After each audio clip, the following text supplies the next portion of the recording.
Et si je te disais que la vie que tu mènes n'est pas réelle, pas comme une métaphore, pas comme une provocation rhétorique, mais comme une plaie ouverte, une révélation qui brûle, qui déchire la chair des certitudes que tu portes depuis l'enfance. Et si tout, absolument tout, ce que tu crois vrai sur toi-même, sur le monde, sur le temps, sur l'amour, sur le succès, n'était qu'un écho, un reflet de règles que tu n'as jamais écrites, mais qui gouvernent pourtant ton existence comme des chaînes invisibles, car c'est exactement ce qui se passe en ce moment. Et tu le sais dans un lieu silencieux en toi, un lieu que tu écoutes rarement, ce malaise que tu ressens au réveil, cette sensation sourde de répétition. La vie qui revient en cycle prévisible, les jours qui ressemblent à des variations de la même pièce. Tout cela n'est pas un hasard, c'est un symptôme. Georges Gurdjieff, celui que beaucoup ont appelé mystique, maître, provocateur de l'âme, disait que l'être humain ordinaire vit comme une machine. Oui, une machine, réactive, programmée, conditionnée. Il ne disait pas cela avec mépris. Il le disait comme un médecin qui regarde un diagnostic en face, sans détour, parce qu'il aime trop la vérité pour l'épargner. Pour Gurdjieff, la majorité des gens ne se réveillent jamais. Ils naissent, grandissent, travaillent, rêvent, souffrent et meurent sans s'être jamais vraiment éveillés. Ils rêvent simplement qu'ils sont éveillés. Et peut-être, en cet instant précis, tu commences à le sentir. Ressens le poids de ta routine, les trajets répétés. Les mots que tu te répètes comme un mantra de résignation, c'est comme ça, je n'ai pas le choix, un jour ça ira mieux. Et si rien de cela n'était inévitable? Et s'il existait un autre chemin, non pas à l'extérieur, mais à l'intérieur? Voici la vérité que personne ne te dit, ta réalité est négociable.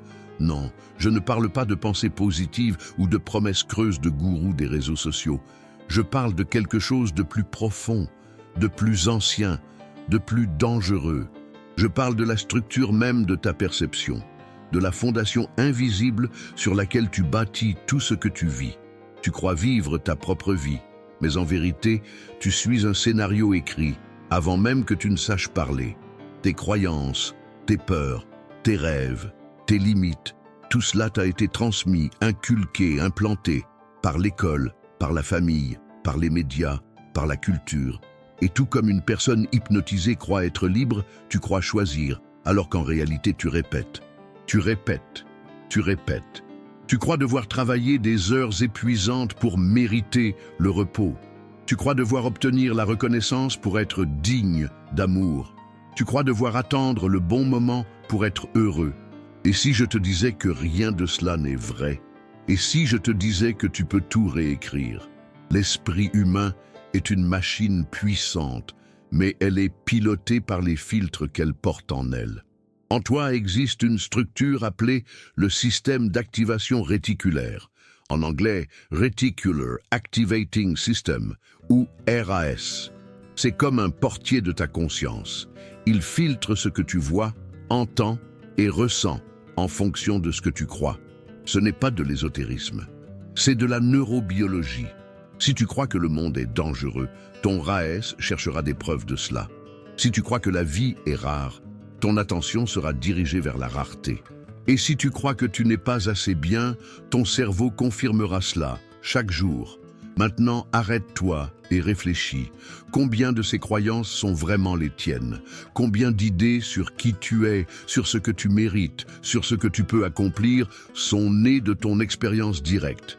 Et combien t'ont été transmises, enfoncées, absorbées passivement? Georges Gurdjieff disait que l'être humain est un amas de moi fragmentés, chacun luttant pour prendre le contrôle. Un moi veut réussir, un autre veut disparaître. Un veut aimer, un autre a peur d'être blessé. Un veut grandir, un autre veut se cacher. Et tant que ces moi ne sont pas intégrés, la vie continue de trébucher entre impulsions contradictoires et décisions automatiques. Et tu ressens cela dans ton corps, dans les jours où tu te lèves déjà fatigué, dans les choix que tu répètes même en sachant qu'ils ne te mènent nulle part, dans ce silence que tu ressens devant une réussite qui devrait te faire sourire, mais qui te fait juste soupirer. Tu n'es pas cassé, Tu dors, mais voici la beauté cruelle de ce moment. Maintenant que tu as vu, tu ne peux plus ne pas voir. Maintenant que tu as senti ce déplacement, il n'est plus possible de faire semblant que tout va bien. Une nouvelle perception est née en toi, et les nouvelles perceptions exigent de nouvelles vies. La vie que tu connais n'est pas réelle. C'est un reflet, un miroir poussiéreux qui montre ce que tu crois, et non ce que tu es réellement. Et voici le secret le plus brutal, mais aussi le plus libérateur. Le miroir peut être nettoyé. Tu n'as pas à continuer à suivre des règles invisibles qui disent qui tu dois être. Des règles qui dictent combien tu peux gagner, comment tu dois te comporter, quand tu dois parler, où tu dois rêver. Ces règles ne sont pas des lois, ce sont des fictions. Et toute fiction peut être réécrite. Mais pour cela, il te faudra mourir, pas physiquement, mais symboliquement, de l'idée, de l'ancienne version de toi-même, le toi conditionné, le toi obéissant, le toi automatique. Et c'est la partie la plus difficile, parce que l'ancien moi ne veut pas mourir. Il va résister, il va crier, il va essayer de te convaincre qu'il te protège. Il dira, c'est de la folie, tu vas échouer, ce n'est pas prudent. Et tout cela te semblera familier, parce que ça l'est. C'est la prison qui se fait passer pour un abri. Mais maintenant tu sais qu'il y a quelque chose au-delà, tu sais que la vie telle qu'elle est n'est peut-être pas la vie telle qu'elle devrait être. Tu sais que ce que tu ressens dans le silence de la nuit, ce vide subtil, cette agitation sans nom, est en vérité un appel à te réveiller. Alors, je te pose cette question. Si tout ce que tu vis est le reflet de ce que tu crois, si ta réalité est un simple scénario inconscient, si ton esprit fonctionne sous des commandes que tu n'as jamais remises en question, qui vit réellement ta vie? Cette question ne trouvera pas de réponse maintenant, ni demain, peut-être jamais par des mots. Mais c'est elle qui te guidera à partir d'aujourd'hui. C'est elle qui mettra le feu à ce qui doit brûler. C'est elle qui ouvrira la première fissure de lumière dans la grotte à laquelle tu t'es trop habitué.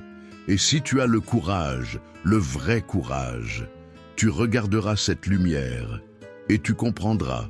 Tu n'as jamais été la marionnette. Tu es celui qui tient les fils. Et maintenant, tu commences à te souvenir. Vous est-il déjà arrivé de rester assis sur le canapé, la télévision allumée, sans vraiment regarder ce qui se passe à l'écran? Le son du journal résonne dans la pièce. On parle de crise, d'inflation, de violence, de guerre, de pénurie. Et pourtant, vous n'êtes pas là. Vous êtes ailleurs, perdu dans un silence intérieur que personne ne voit. Un silence qui vous murmure « Comment suis-je arrivé ici ?» Peut-être avez-vous entre 35 et 65 ans, peut-être plus.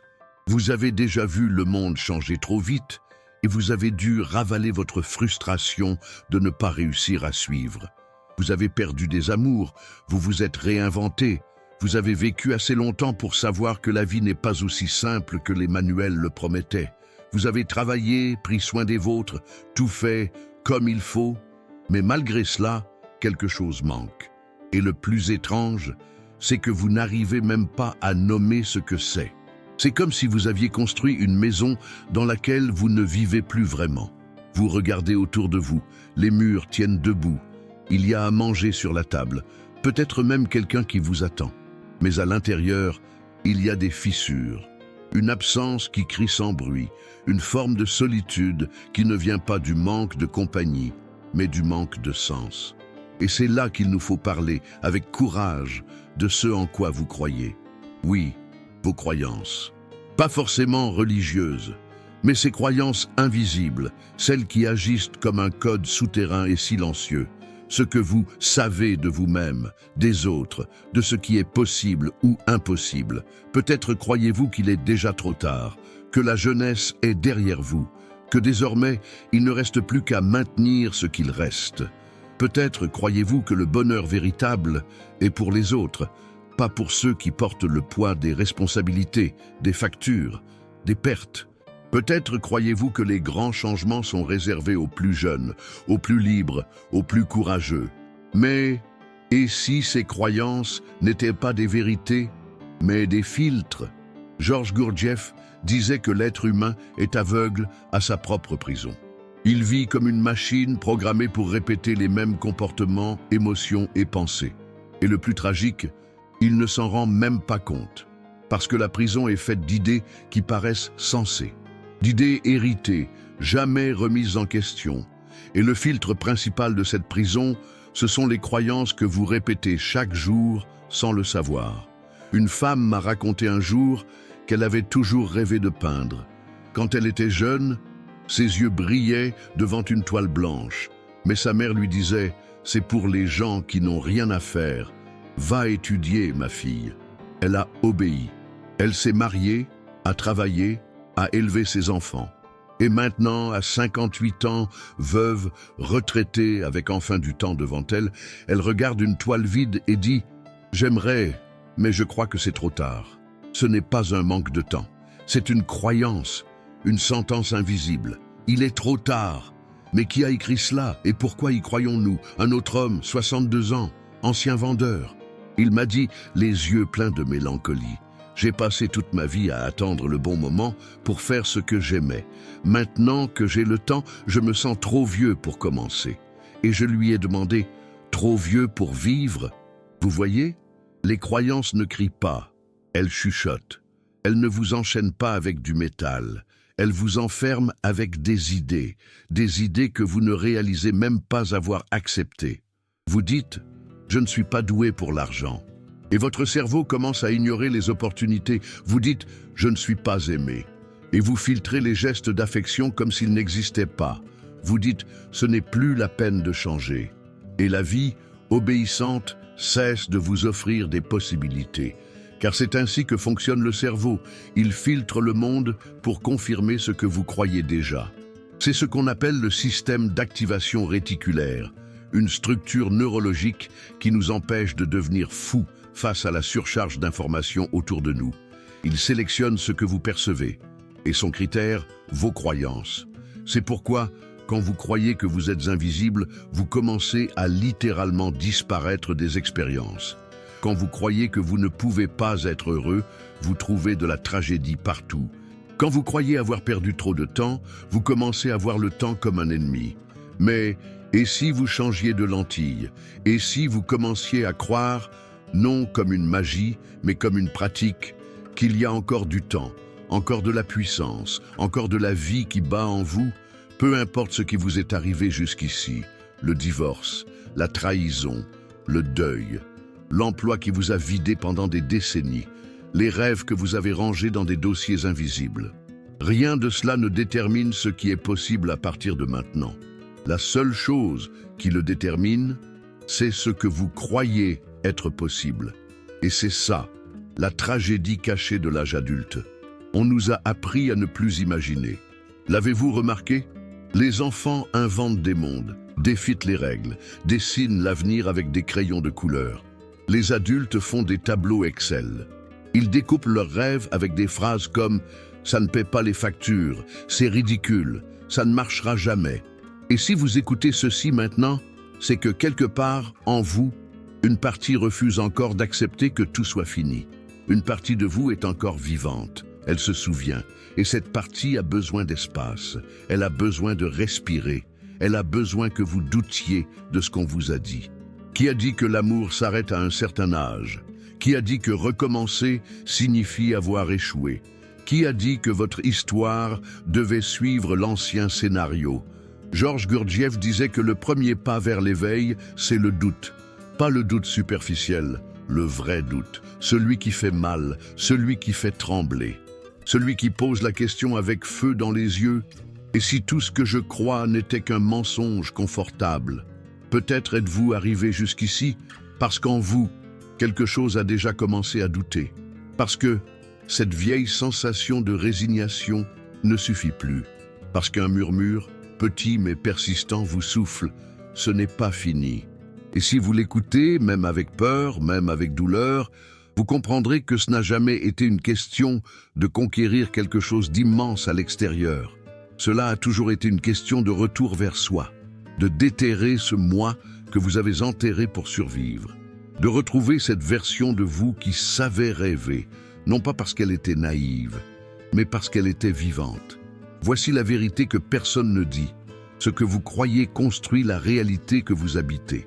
Et maintenant, c'est à vous de choisir. Allez-vous continuer à vivre dans la maison qu'on vous a appris à construire, même si elle ne vous convient plus, ou allez-vous commencer à briser les murs?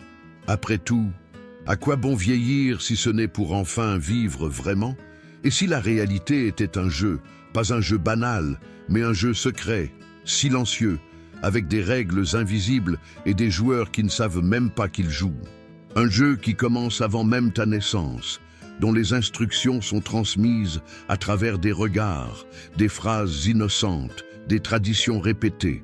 Un jeu où le plateau est ton esprit, et les pièces, tes croyances, tes peurs, tes habitudes quotidiennes. Et si je te disais que tu as passé toute ta vie à suivre ces règles sans jamais te demander qui les a écrites? La plupart des gens croient qu'ils contrôlent leur propre vie, qu'ils choisissent ce qu'ils veulent, qu'ils pensent par eux-mêmes, qu'ils ressentent ce qu'ils ressentent parce que c'est comme ça. Mais si tout cela n'était qu'une illusion soigneusement entretenue? Georges Gurdjieff disait que l'être humain ordinaire est comme une marionnette. Il croit qu'il est libre, mais il est enchaîné de l'intérieur. Il ne disait pas cela par pessimisme, mais comme une invitation radicale à la lucidité. Car selon lui, seul celui qui reconnaît sa prison peut commencer à chercher la clé. Tu y as déjà pensé? Combien de décisions importantes as-tu prises par toi-même? Et combien n'étaient que des répétitions de ce que les autres attendaient de toi? Les études que tu as choisies, l'emploi que tu as accepté, la relation que tu as entretenue, la peur que tu n'as jamais questionnée. Combien de ces choix sont nés du silence de ton âme et combien n'étaient que l'écho du monde dans ta tête? Imagine maintenant ceci. Tu es dans un jeu, mais au lieu de jouer, tu souffres. Au lieu de t'amuser, tu te tourmentes. Parce que personne ne t'a dit que c'était un jeu, tu as cru que c'était une peine, que la vie, c'était ça, lourde, limitée, prévisible. Et pire encore, tu as commencé à apprendre aux autres à jouer de la même manière. Mais si tu pouvais t'arrêter maintenant, regarder autour de toi, respirer et voir pour la première fois que rien de tout cela n'est figé, que les règles peuvent être changées, que le plateau peut être renversé, que la structure même du jeu peut être réinventée. Qui t'a dit qu'il fallait travailler pendant 40 ans pour enfin avoir droit au repos? Qui a décidé que l'amour devait suivre un scénario? Que le succès se mesure en chiffres? Que la liberté est un luxe réservé à quelques-uns? Ces règles sont-elles vraiment des lois absolues ou seulement des histoires qu'on nous a appris à répéter? Arrête-toi une seconde et réfléchis. Combien de fois as-tu entendu des phrases comme « un homme ne pleure pas »,« l'argent est sale »,« qui trop embrasse mal l'étreint ». Dans la vie, chacun pour soi. Ces phrases semblent anodines, mais elles modèlent ta façon de respirer, de désirer, de choisir, de te livrer. Elles façonnent ta manière d'exister. As-tu déjà eu l'impression de vivre une vie qui n'est pas la tienne? Comme si tu jouais un rôle dans une pièce que tu n'as pas écrite, avec des répliques apprises par cœur, des gestes prévisibles, des applaudissements qui sonnent creux. Et au fond de toi, une part silencieuse se met à crier, une part qui dit « ce n'était pas censé être comme ça », une part qui veut sortir du scénario, mais ne sait pas par où commencer. Je veux te dire quelque chose que tu n'as peut-être jamais entendu avec autant de clarté. Le script peut être déchiré. Les règles peuvent être désobéies. Le jeu peut être transformé, à condition que tu acceptes une vérité difficile. Tu es l'auteur de tout cela. Oui, toi. Pas comme une faute, mais comme un pouvoir. Gurdjieff nous avertit, le plus grand obstacle à l'éveil, ce n'est pas l'ignorance. C'est l'illusion de savoir. C'est croire qu'on a déjà compris, qu'on est déjà éveillé, qu'on a déjà fait ce qu'il fallait. Mais à l'intérieur, on continue à répéter le même cycle, juste avec des noms différents. As-tu déjà pris le temps de questionner les règles qui te gouvernent? Ou mieux, peux-tu les identifier? Peut-être que tu crois qu'il faut plaire en permanence pour être aimé, ou que tu ne mérites la reconnaissance que si tu es constamment fatigué, ou que la liberté est trop dangereuse. Pose-toi la question, d'où viennent ces idées? Qui t'a convaincu qu'être toi-même était dangereux? Et maintenant, le plus important. Es-tu prêt à briser ces règles? C'est le tournant que beaucoup évitent. Car il est plus confortable de suivre un scénario, même s'il rend malheureux. La douleur prévisible semble parfois plus sûre que le chaos de la liberté. C'est pourquoi tant de gens vivent encore comme des figurants dans leur propre histoire. Parce qu'être protagoniste demande présence, responsabilité et courage. Mais peut-être que, à cet instant précis, tu es prêt. Peut-être que cette agitation intérieure qui t'a amené ici est le premier signe. Peut-être que tu es arrivé à ce moment où il n'est plus possible de faire semblant. Et si c'est le cas, sache que c'est ici que commence le vrai changement. As-tu déjà eu cette sensation qu'une partie de toi attendait ce moment depuis des années? Comme si une partie de ton âme avait toujours su qu'un jour tu te souviendrais. Et maintenant, en entendant cela, elle commence à bouger, à pousser, à dire « Vas-y, vas-y, même si tu as peur, vas-y, même si tu ne connais pas le chemin. Vas-y parce qu'il n'y a plus de retour possible. » Écris dans les commentaires si tu ressens cela aussi. S'il y a quelque chose en toi qui ne peut plus accepter les anciennes règles, partage-le, pas pour moi, mais pour toi, pour donner une voix à cette part de toi qui est restée silencieuse pendant des années. Peut-être que tu te demandes par où commencer. Et la réponse est plus simple et plus radicale qu'elle n'y paraît. Commence par questionner. Oui, remets tout en question. Remets en question pourquoi tu te réveilles chaque jour déjà épuisé. Remets en question pourquoi tu répètes des relations qui te diminuent. Remets en question pourquoi tu dis oui quand tu veux hurler non. Remets en question même l'idée de qui tu crois être. Gurdjieff affirmait que le premier pas vers l'éveil, c'est le choc. Un moment où la structure interne commence à s'effondrer. Pas pour te détruire, mais pour révéler ce qui était caché, ce qui est vrai, ce qui vibre. Peut-être que c'est exactement ce qui t'arrive maintenant. Et c'est pour cela que ce n'est pas une vidéo comme les autres. Ce n'est pas du divertissement. C'est un appel. Un appel à cesser de jouer à un jeu que tu n'as pas choisi et à commencer à en créer un nouveau. Mais pour cela, une question doit être posée et tu dois y répondre avec une honnêteté brutale. Quelles sont les règles invisibles qui te gouvernent encore et que tu es prêt à briser? Tu peux fuir beaucoup de choses. Te cacher derrière le travail, la routine, les distractions soigneusement choisies. Tu peux même utiliser la spiritualité comme une échappatoire, transformer le sacré en une autre forme d'anesthésie. Mais il arrive un moment où aucune de ces stratégies ne fonctionne plus. Un moment où le vacarme du monde devient trop faible pour couvrir ce qui hurle à l'intérieur. Ce moment-là, aussi douloureux soit-il, est une bénédiction, car c'est à cet instant que naît la véritable responsabilité. Celle d'être qui tu es, non pas comme une identité figée, mais comme une recherche vivante. La responsabilité de cesser de blâmer le monde, le passé, les autres, et de commencer à marcher, même si tu ne sais pas encore exactement vers où. Georges Gurdjieff disait que la liberté n'est pas un droit, c'est une conquête, et elle exige un effort. Un effort différent de celui que le monde valorise. Il ne s'agit pas de réussir sa vie, ni de réaliser ses rêves. Il s'agit de se vaincre soi-même, de conquérir la présence, de s'éveiller, de briser les automatismes internes qui gouvernent ton existence comme des fils invisibles. Mais l'éveil n'est pas un événement, c'est un processus. Et comme tout processus, il comporte de la douleur. Car en ouvrant les yeux, tu verras non seulement la beauté du réel, mais aussi la laideur de ce que tu refusais de voir. Tu verras où tu t'es menti, où tu t'es trahi, où tu as cessé d'exister. Et cela fait mal. Mais cette douleur est le feu qui purifie.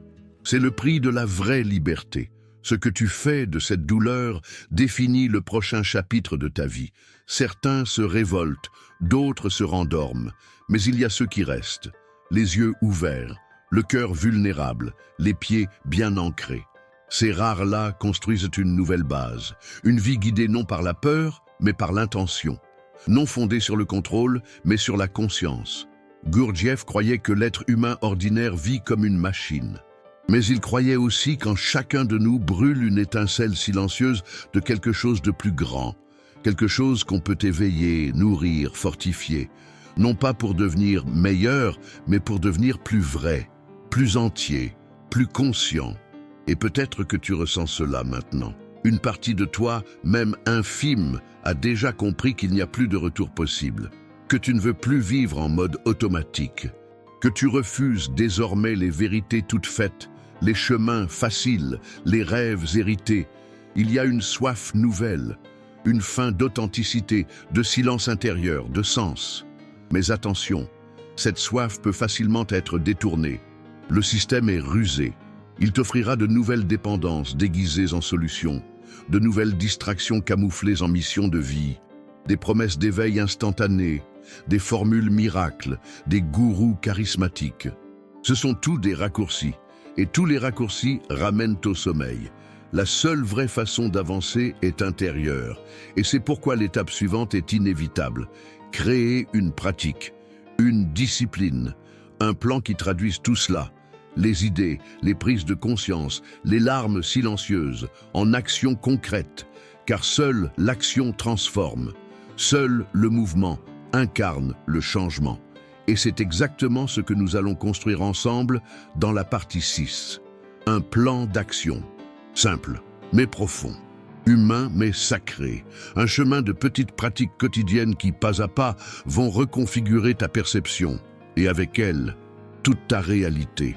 T'es-tu déjà demandé pourquoi certains jours semblent couler comme par magie, alors que d'autres sont un fardeau que tu peux à peine porter?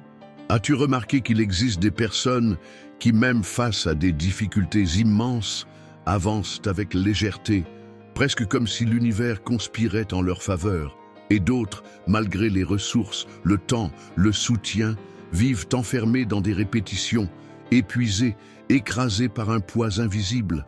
La différence entre ces deux chemins ne réside ni dans la chance, ni dans la génétique, ni dans la position sociale. Elle se trouve dans quelque chose de plus subtil, presque imperceptible, mais qui façonne absolument tout, l'alignement entre pensée, émotion et action. Imagine un instrument de musique. Tu peux posséder un violon de très grande valeur, mais si les cordes sont désaccordées, le son sera dissonant, désagréable. Il en va de même pour ta vie. Tu peux avoir de bonnes idées, des sentiments profonds et même une envie sincère de changer. Mais si ces trois forces ne sont pas en harmonie, le résultat sera du bruit, de la tension, de la frustration et un silence étouffant que personne ne voit, mais qui hurle à l'intérieur de toi. La majorité des gens vivent dans cet état de désalignement. Ils pensent au succès, mais ressentent de la peur. Ils agissent, mais doutent. Ils rêvent, mais se sabotent. Et ainsi, sans s'en rendre compte, ils créent une existence en court-circuit. Un éternel presque heureux, presque prêt, presque libre, mais jamais entier. Toi aussi, tu ressens cela? Georges Gurdjieff disait que l'être humain ne commence à vivre vraiment que lorsqu'il s'unifie intérieurement. Tant que tu n'es qu'un amas d'impulsions contradictoires, tu es incapable de créer quelque chose de réellement nouveau. Tout ce que tu feras ne sera qu'une répétition habillée autrement. Il appelait cela le travail intérieur. Pas une pratique ésotérique, mais une confrontation radicale avec sa propre fragmentation. Maintenant, regarde en toi. Pense à quelque chose que tu désires profondément. Cela peut être la liberté financière, une relation saine, un corps plus léger, un but clair. Choisis quelque chose de réel, quelque chose qui vibre. Et demande-toi maintenant, mes pensées à ce sujet sont-elles claires ou confuses? Mes émotions sont-elles positives ou empreintes de peur et de doute? Mes actions me rapprochent-elles de ce désir ou m'en éloignent-elles? Si au moins une de ces trois forces est désalignée, tu émets un signal confus. Et l'univers, oui, l'univers répond à ce signal avec le même niveau de confusion. Et si je te disais qu'il existe une donnée scientifique qui confirme cela? En 1991, des chercheurs de l'Institut HeartMath ont découvert quelque chose qui a complètement bouleversé notre compréhension de l'impact des émotions humaines. Le cœur possède un champ électromagnétique 5000 fois plus puissant que celui du cerveau. Oui, tu as bien lu. Tes émotions ne restent pas simplement en toi. Elles sont émises vers l'extérieur, comme une fréquence. Comme une radio qui diffuse en continu, même si tu ignores ce qui passe à l'antenne. Qu'aimais-tu en ce moment? Pas ce que tu montres, mais ce que tu ressens vraiment. Quelle est la vibration que ton corps transporte lorsque tu entres dans une pièce? Quelle est l'énergie silencieuse que tu propages sans t'en rendre compte? Ne sous-estime pas cela, parce que la vie ne répond pas à ce que tu dis. Elle répond à ce que tu es. Et c'est peut-être pour cela que, malgré tous les cours, les lectures, les vidéos, les prières, les promesses, tout semble encore figé. Parce que l'énergie derrière tes mots est encore de la peur. Parce que ton désir porte encore la honte. Parce que tes actions, bien que justes, sont guidées par la culpabilité. Et cela crée une vibration incohérente. Et une vibration incohérente ne manifeste rien. Elle ne fait que renforcer la confusion. Tu ressens le poids de cela? Laisse un commentaire si tu as déjà perçu cette dissonance en toi, si tu as déjà eu le sentiment de tout faire correctement, mais qu'au fond, quelque chose résistait encore. Parlant, donne un nom à ce bruit. Nommer, c'est déjà commencer à reprendre le pouvoir. Et maintenant, permets-moi de te raconter une histoire vraie. Elle s'est déroulée en 1957, en Thaïlande. Un ancien monastère bouddhiste s'apprêtait à être rénové. À l'intérieur, il y avait une immense statue de Bouddha en argile, lourde, sale, fissurée par le temps. Les moines décidèrent de la déplacer pour la protéger pendant les travaux. Mais en essayant de la soulever, la statue se fissura plus que prévu. L'un des moines remarqua quelque chose d'étrange dans les crevasses, une lumière. Intrigué, il commença à creuser délicatement. Et là, sous des couches de boue et de saleté, ils découvrirent l'impensable. La statue était faite d'or massif. Des siècles plus tôt, pour la protéger des envahisseurs, les moines avaient recouvert le Bouddha d'or, de boue et d'argile. Avec le temps, tout le monde avait oublié ce qui se trouvait à l'intérieur. Ce n'est pas qu'un fait curieux. C'est un miroir de ton âme. Toi aussi, tu as passé ta vie à accumuler des couches, des croyances de protection, des peurs ancestrales, des blessures devenues carapaces. Et maintenant, tout ce que tu vois, c'est l'argile, la rigidité, la douleur. Mais à l'intérieur, il y a encore de l'or, quelque chose d'intact, qui brille et qui attend d'être retrouvé. Et tu sais quel est le premier pas pour retrouver cet or?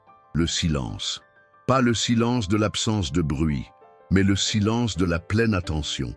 Le silence qui observe sans juger, qui ressent sans fuir, qui permet à la vérité de se révéler peu à peu sans besoin d'explication.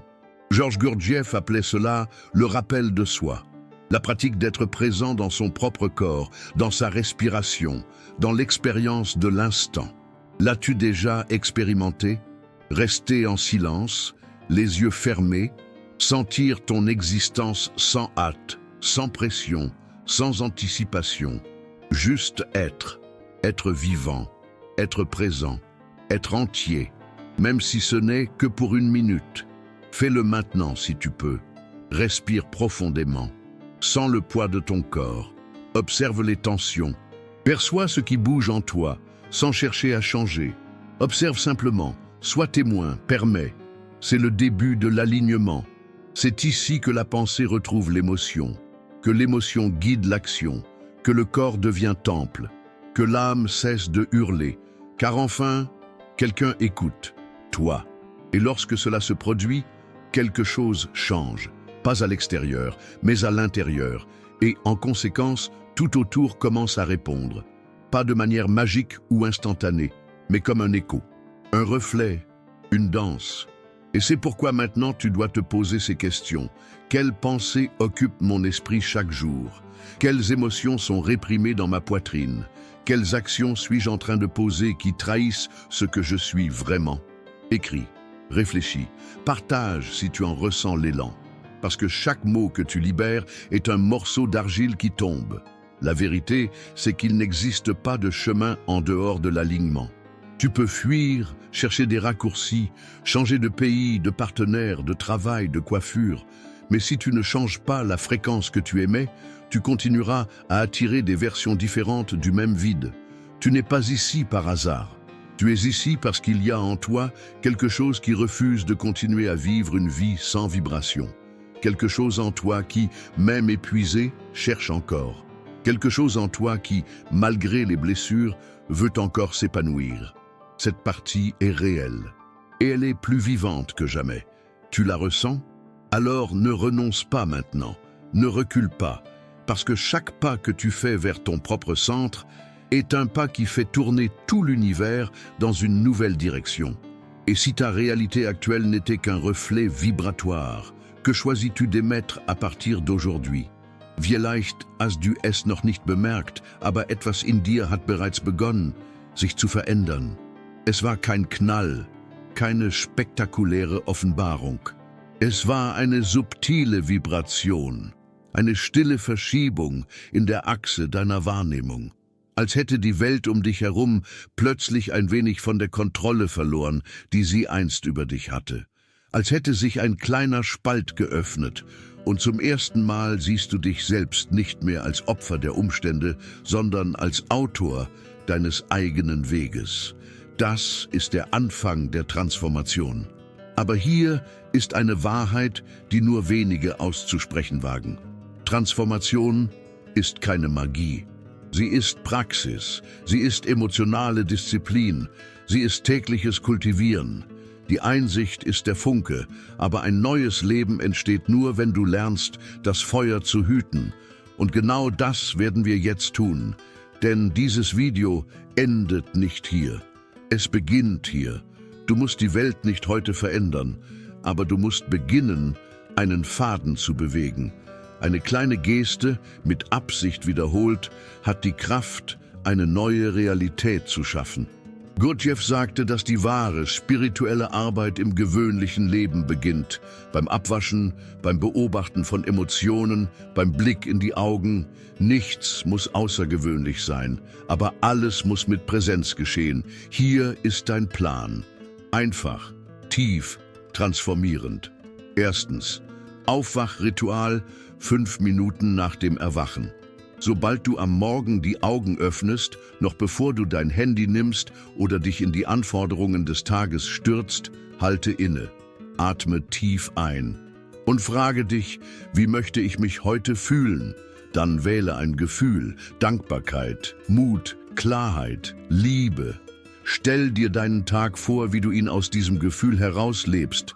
Spüre es, als wäre es schon jetzt in dir. Das ist kein positives Denken. Das ist energetische Ausrichtung.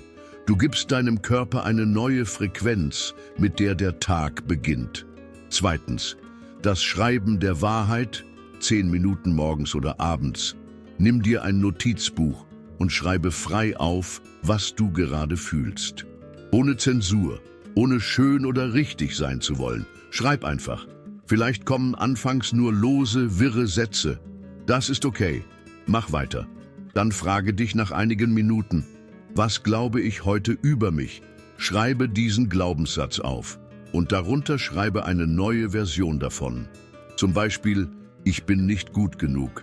Ich lerne mich mit Liebe zu sehen. Ich bringe nie etwas zu Ende. Jeder Schritt, den ich mache, ist bereits anders als gestern. Mach daraus ein Ritual, ein intimes Gespräch mit deiner eigenen Seele. Drittens, der Akt des Musterbruchs, kleine tägliche Handlungen. Wähle jeden Tag eine automatische Gewohnheit und durchbrich sie. Wenn du morgens immer jammerst, beginne heute mit einem Dank. Wenn du immer schweigend isst, iss heute mit voller Aufmerksamkeit. Wenn du deinen Körper immer ignorierst, strecke dich heute, geh spazieren, spüre dich. Gurdjieff lehrte, dass das Verlassen des Automatismus einer der größten Akte der Freiheit ist. Du musst nicht alles anders machen, du musst nur eines bewusst tun. Viertens, die Spiegelübung, 2 Minuten pro Tag. Schau dir selbst in die Augen im Spiegel. Ohne Eile, ohne Urteil. Einfach nur schauen. Beobachte, wer du gewesen bist. Und dann sage laut: Ich erinnere mich an mich selbst. Wiederhole es, auch wenn es sich seltsam anfühlt. Denn auf einer tieferen Ebene wachst du auf. Du rufst alle Teile von dir zurück, die du im Laufe deines Lebens verloren hast. 5. Der nächtliche Rückblick, 5 Minuten vor dem Einschlafen. Setz dich abends für ein paar Minuten hin. Atme tief ein und frage dich: War ich heute der Mensch, der ich sein wollte, oder der, den andere von mir erwartet haben? Notiere einen kleinen Sieg des Tages. Irgendetwas, dass du mit Klarheit Nein gesagt hast, dass du dich um deinen Körper gekümmert hast, dass du geweint hast, anstatt zu schweigen. Dann sage leise: Ich schließe diesen Tag mit Bewusstheit ab. Morgen wähle ich neu. Und schlafe mit dieser Absicht ein. 6. Schaffe einen Ort der Ausrichtung in deinem Zuhause. Gestalte eine Ecke deiner Wohnung zu einem Altar der Präsenz. Es müssen keine Kerzen oder religiösen Symbole sein, es sei denn, du wünschst es dir. Es kann ein Stuhl sein, ein Notizbuch, ein Bild, eine Pflanze, etwas, das dich, wenn du es siehst, daran erinnert, zu dir zurückzukehren. Das wird dein Rückzugsort. Immer wenn das Chaos dich mitreißt, komm dorthin zurück und verbinde dich neu. Atme, erinnere dich, wer du bist. Diese Praktiken mögen einfach erscheinen, aber sie sind Samen. Und Samen zeigen nicht am ersten Tag ihre Früchte. Sie brauchen Beständigkeit, fruchtbaren Boden, Licht, Liebe. Aber wenn du sie gießt, wird etwas wachsen. Und es wird keine gewöhnliche Veränderung sein. Es wird eine lebendige, spürbare, echte Veränderung sein. Denn am Ende suchst du nicht nach einer idealisierten Version deiner selbst. Du willst dich ganz fühlen. Du willst aufwachen und sagen: Ich bin hier, ich bin präsent, ich lebe. Und das kommt nicht von dem, was du erreichst, sondern von dem, was du Tag für Tag aufrechterhältst. Jetzt, wenn du bis hierhin gelesen hast, atme und verstehe, du hast bereits begonnen. Der Weg hat schon angefangen. Die Frage ist: Wirst du weitergehen? Wenn dieses Video etwas in dir berührt hat, wenn es dich daran erinnert hat, wer du wirklich bist, dann schreibe in die Kommentare: Ich wache auf. Und wenn du fühlst, dass dieser Inhalt jemanden wecken könnte, den du liebst, teile ihn. Abonniere den Kanal, gib dem Video ein Like. Denn das hier ist nicht einfach nur ein Video, es ist eine Bewegung. Und Bewegungen entstehen, wenn erwachte Seelen sich erkennen. Das Leben, das du immer gesucht hast, beginnt bereits jetzt. Nicht als fernes Wunder, sondern als leises Flüstern, das sagt: Du bist nach Hause zurückgekehrt.